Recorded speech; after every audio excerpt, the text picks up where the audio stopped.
महाराज जी, मनुष्य को हृदय मतलब मन की बात सुननी चाहिए या बुद्धि दिमाग की बात? हृदय की बात में आप क्या समझ रहे हैं? हृदय में चार करण हैं, उन्हीं को हृदय कहते हैं। अंतःकरण। बुद्धि निश्चय करती है, मन संकल्प विकल्प करता है, चित्त चिंतन करता है और अहम क्रिया को स्वीकार करता है। ये अंतःकरण जिसे तुम हृदय कहते हो ना, उसे हम शास्त्रीय भाषा में अंतःकरण कहते हैं। अंतःकरण में चार स्फुरणाएं होती हैं। किसी भी विषय का चिंतन और उसका संकल्प विकल्प, उसका निश्चय, फिर उसको स्वीकार करना। हम इन चारों की बात नहीं मानते, शास्त्र की बात मानते हैं। तस्मात् शास्त्रम प्रमाणम ते कार्याकार्यो व्यवस्थितो। मेरे हृदय में जो बात आई वो शास्त्र सम्मत है कि नहीं। अगर शास्त्र विरुद्ध है तो हम हर बात काट देते हैं। हमारा जो ज्ञान है सत्संग से सुना हुआ, शास्त्रों में जो पढ़ा ले, इसीलिए अब आजकल अज्ञानी लोग अधिक बढ़ रहे, मनमानी आचरण कर रहे। रोज स्वाध्याय करना चाहिए, सदग्रंथों का स्वाध्याय। अगर नहीं कर सकते हो तो रोज सत्संग सुनना चाहिए। आपको सत्संग में नई नई बातें मिलेंगी, जिससे आपका जीवन कुमार्गगामी जो रहा है वो सतमार्ग में चलने लगेगा। पहले हमें पता तो होना चाहिए क्या करना है क्या नहीं करना। तस्मात् शास्त्रम प्रमाणम ते कार्य अकार्यो व्यवस्थित हो। कार्य और अकार्य की व्यवस्था शास्त्र में बताई गई। हमारा मन तो कभी भजन में लगेगा, कभी भोगों में लगेगा, कभी गंदी बात चिंतन करता है, कभी अच्छी बात चिंतन करता है। तो हमको इसका निर्णय कैसे हो कि हमें क्या मानना चाहिए? वो शास्त्र और संत वाणी से मिलाना चाहिए। जो निषेध है वो हमें नहीं मानना, जो विधि है वो हमें मानना है। और एक सूक्ष्म बात, सबके हृदय में शास्त्रों का सार ज्ञान लेकर भगवान बैठे हैं। जब आप गलत करने चलोगे तो बड़ी धीमी आवाज में भगवान की आज्ञा होती, ये गलत है, आपको नहीं करना। बुलाता है ना सबके हृदय में। जब आप कुछ गलत करना चाहोगे तो अव्यक्त रूप से हमारे जो परम मित्र हितैषी भगवान है वो हमको सूचना देते हैं, ये गलत मार्ग है। पर हम उनकी अवहेलना कर देते हैं और मन की बात मान करके चल देते हैं। तो हमें चाहिए कोई भी स्फुरणा हो वो तब तक हम न करें जब तक ठीक निर्णय ना हो जाए कि ये क्रिया सही है कि गलत है। अगर वो गलत है तो लाख बार मन हमको कहे हमें नहीं करना चाहिए। हमारे हृदय में ये चार वृत्तियां हैं।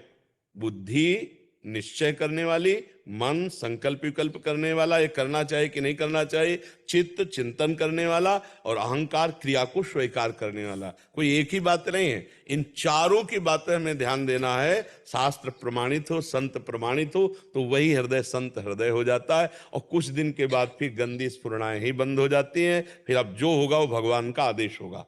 अब वो स्थिति आ जाती है। अभी तो हमारी स्थिति त्रिगुण माया के अंतर्गत है, तो अंतःकरण त्रिगुण माया से संचलित है। अभी हमें देखना होगा शास्त्र सम्मत है या बुरा, शास्त्र निषेध ये कर रहा है। क्योंकि मन की तरंगे तो अभी सात्विक वातावरण है तो बढ़िया चिंतन रहेगा, और राजसिक वातावरण आ गया तो गंदा चिंतन आ जाएगा। तो हम मन को अभी पूरा सलाहकार नहीं मान सकते। अभी हम शास्त्र प्रमाणित सलाह को मानेंगे और अथवा फिर नहीं मानेंगे। प्रायः लोग मन की ही बात मान करके, जितनी जेलें भरी वो मन की बात मान करके हुई है। जितने भी रोग और दुख आ रहे हैं ये सब मन की बात मानने के कारण है। हमारे द्वारा पापाचरण हुआ, उसका हमें दंड मिल रहा है, चाहे जेल में मिले, चाहे शरीर में रोग के रूप में मिले या बाहर विपत्ति के रूप में मिले। तो हमें चाहिए बहुत होश में हो और हम ये सत्संग सुने, शास्त्र स्वाध्याय करें, जिससे हमें पता चले हमें क्या करना चाहिए क्या नहीं करना चाहिए। और नाम जरूर जप करते रहें। अगर नाम जप नहीं तो सब बेकार हो गया। बहुत सत्कर्म आपने किए, नाम जप नहीं किए तो स्वर्ग आदि लोकों को जाओगे, भोग कर फिर मृत्यु लोक में आ जाओगे, काम तो नहीं बना।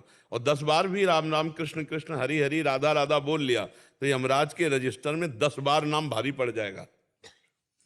अरे एक नाम की कीमत पूरे त्रिभुवन नहीं है तो 10 बार नाम, ऐसा कीमती नाम हम हर श्वास में सैकड़ों बार लेने की चेष्टा करें। श्वास श्वास में कितने अधिक से अधिक नाम ले ले। बड़ा आनंद आता है जब आप नाम के प्रति थोड़ा महत्व बुद्धि रखिए। जैसे रुपया कमाने में लोभ और बढ़ता चला जाता है, ऐसे भजन का लोभ बढ़ता चला। उठते बैठते चलते फिरते हंसते खाते पीते गाते कभी भी नाम का विस्मरण ना हो, ऐसा महत्व जागरण कर। तद विस्मरणेन परम व्याकुलते। कुछ दिन बाद नाम पकड़ लेता है। पहले साधक को नाम पकड़ाना होता है। वाचिक शुरू किया, फिर उपांश शुरू किया, फिर मानसिक शुरू किया। जब नाम श्वास दो विलग चलत है तो इनको भेद न मुंह को भावे।